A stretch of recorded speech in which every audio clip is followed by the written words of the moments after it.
സച്ചിയുടെ വേദന അർച്ചനെ ഓർമ്മിച്ചാണെങ്കിൽ എൻ്റെ വേദന സച്ചി ഓർത്താണല്ലോ. സച്ചി പ്രാണനേക്കാൾ സ്നേഹിക്കുന്നവൾക്ക് വേണ്ടി സച്ചി മരിക്കാൻ നോക്കി.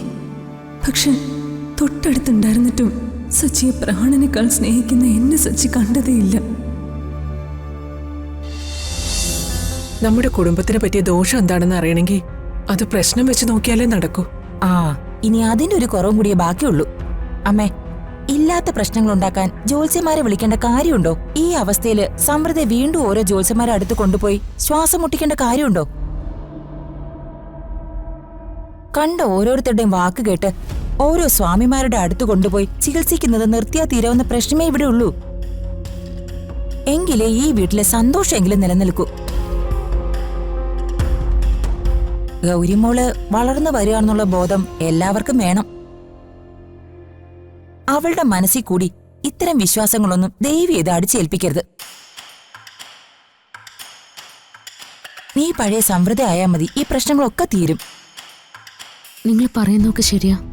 പഴയതുപോലെ ചിരിക്കാനും സംസാരിക്കാനും ഒക്കെ ഞാൻ പരമാവധി ശ്രമിക്കുന്നുമുണ്ട്. പക്ഷേ ഒന്നിനും സാധിക്കുന്നില്ല. നിങ്ങൾ തരുന്ന ഈ സ്നേഹത്തിന് ഞാൻ അർഹയാണെന്ന് പോലും എനിക്ക് തോന്നുന്നില്ല. ഈ ചുവരുകൾക്കുള്ളിൽ എന്നെ തന്നെ നഷ്ടപ്പെട്ടതുപോലെ എനിക്ക് തോന്നുന്നു. എന്തൊക്കെയാ മോളെ നീ പറയുന്നേ? നീ ഗോകുലിന്റെ ഭാര്യ, ഈ വീടിന്റെ ഐശ്വര്യം. എന്ത് ഐശ്വര്യം? അത് അമ്മ എന്നോടുള്ള സ്നേഹം കൊണ്ട് വെറുതെ പറയുന്നതാ. ഞാൻ കാരണം നിങ്ങളെല്ലാവരും ഒരുപാട് വേദനിച്ചുകൊണ്ടിരിക്കുകയാണെന്ന് എനിക്കറിയാം. പ്രത്യേകിച്ച് ഗൂഗിള്. അത് ഓർക്കുമ്പോഴാ ഞാൻ കൂടുതൽ സങ്കടപ്പെടുന്നത്. ഇതൊക്കെ എങ്ങനെ പരിഹരിക്കാൻ കഴിയുമെന്ന് എനിക്കിപ്പോഴും ഒരു രൂപമില്ല അമ്മ. നിങ്ങളൊക്കെ എന്നോട് സ്നേഹത്തോടെ സംസാരിക്കുമ്പോൾ എൻ്റെ മനസ്സിൽ വലിയ കുറ്റബോധം പോലെ എനിക്ക് തോന്നുന്നു. ഞാൻ ചെയ്യുന്നത് പലതും സത്യസന്ധമല്ല എന്നുള്ള കുറ്റബോധം കൊണ്ട് എനിക്കൊന്ന് സമാധാനമായിട്ടൊന്നും ഉറങ്ങാൻ പോലും പറ്റുന്നില്ല. സമൃദ്ധ, പഴയ കാര്യങ്ങൾ എന്തെങ്കിലും ഓർമ്മ വരുന്നുണ്ടോ? അറിയില്ല, എനിക്കൊന്നും അറിയില്ല. ഞാൻ മുറിയിലേക്ക് പോയിക്കോട്ടെ. എനിക്ക് കുറച്ച് സമയം ഒന്ന് തനിച്ചിരിക്കണം.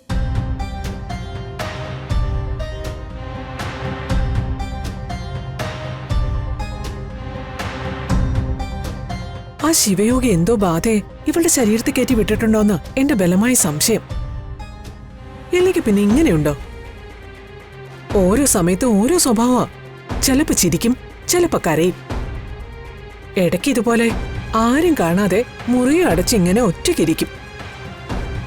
ഇങ്ങനെ പോയാൽ എന്ത് ചെയ്യും? ഇതിനൊരു പരിഹാരം കണ്ടേ പറ്റൂ. അമ്മേ, ഇത് ബാധയൊന്നുമല്ല. എനിക്ക് തോന്നുന്നത് അവൾക്ക് ഗോകുലിന്റെ ഭാര്യയായി ജീവിക്കാൻ പറ്റുന്നില്ല. അത്രേ ഉള്ളു കാര്യം.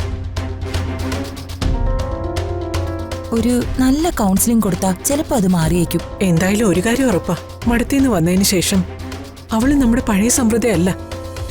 അവളുടെ ഉള്ളിൽ മറ്റെന്തോ ഉണ്ട്. ഇനി ഇവൾക്ക് പഴയത് വലുത് ഓർമ്മ വന്നു കാണൂ അമ്മേ.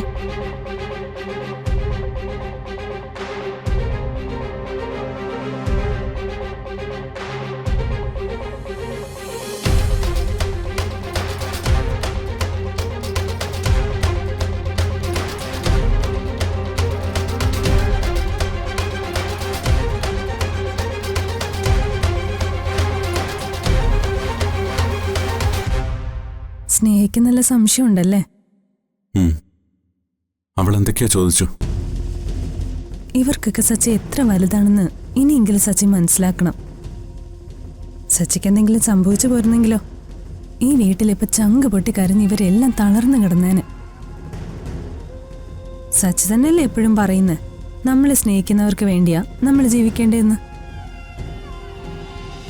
സച്ചി, സംഭവിച്ചതൊക്കെ നമുക്ക് മറക്കാം.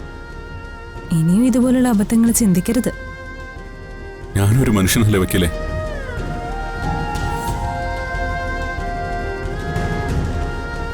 വർഷം ഞാൻ നെഞ്ചിക്കൊണ്ടു നടന്ന കനൽ ഇന്നലെ പാർക്കിൽ വെച്ച് ആരോ ഊതിക്കളഞ്ഞ പോലെ എനിക്ക് തോന്നി.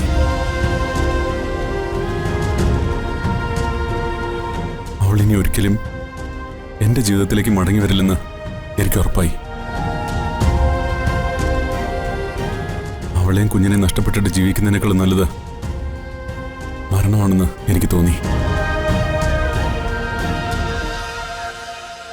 ഒരു നിമിഷം മനസ്സ് കൈവിട്ടുപോയി.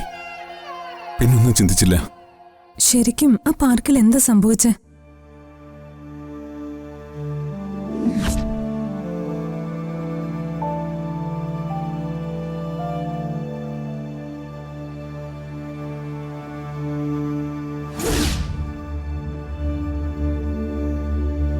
അയാള് നിന്റെ ഭർത്താവല്ല.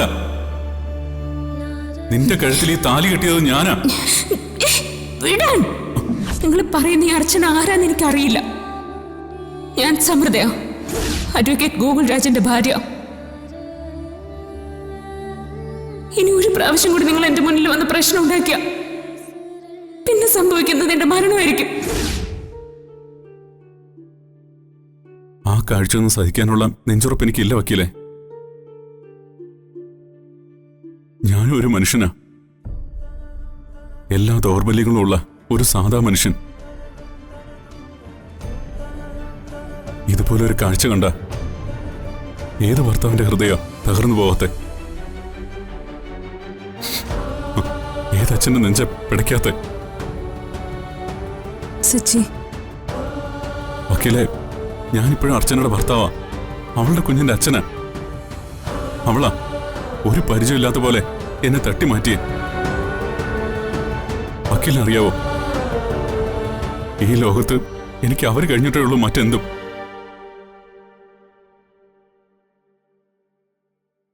സച്ചിയുടെ വേദന അർച്ചനെ ഓർമ്മിച്ചാണെങ്കിൽ എന്റെ വേദന സച്ചി ഓർത്താണല്ലോ. സച്ചി പ്രാണനേക്കാൾ സ്നേഹിക്കുന്നവൾക്ക് വേണ്ടി സച്ചി മരിക്കാൻ നോക്കി. പക്ഷെ തൊട്ടടുത്തുണ്ടായിരുന്നിട്ടും സച്ചിയെ പ്രാണനേക്കാൾ സ്നേഹിക്കുന്ന എന്നെ സച്ചി കണ്ടതേയില്ല. ഇപ്പോഴും കാണുന്നില്ല, ഇനി ഒരിക്കലും കാണില്ലെന്നും അറിയാം. പക്ഷെ മരണം വരെ സച്ചി എൻ്റെ ഉള്ളിലൊരു തീരാത്ത വേദനയായിരിക്കും.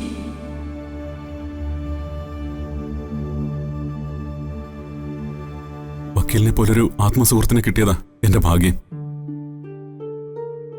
ഈ ചേർത്ത് നിർത്തലിനും ആശ്വസിപ്പിക്കലിനും ഒക്കെ എങ്ങനെ കടമിട്ടണമെന്ന് എനിക്കറിയില്ല. ഇതൊന്നും കടമല്ല സച്ചി, ത്യാഗവുമല്ല. നമ്മൾ സ്നേഹിക്കുന്നവർക്ക് വേണ്ടി നമ്മൾ ചെയ്യേണ്ട കടമകളാ.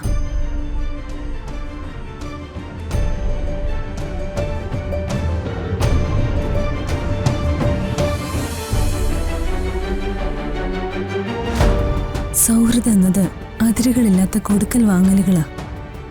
സച്ചിയുടെ കൂടെ ഞാനുണ്ടാവും എന്തിനും.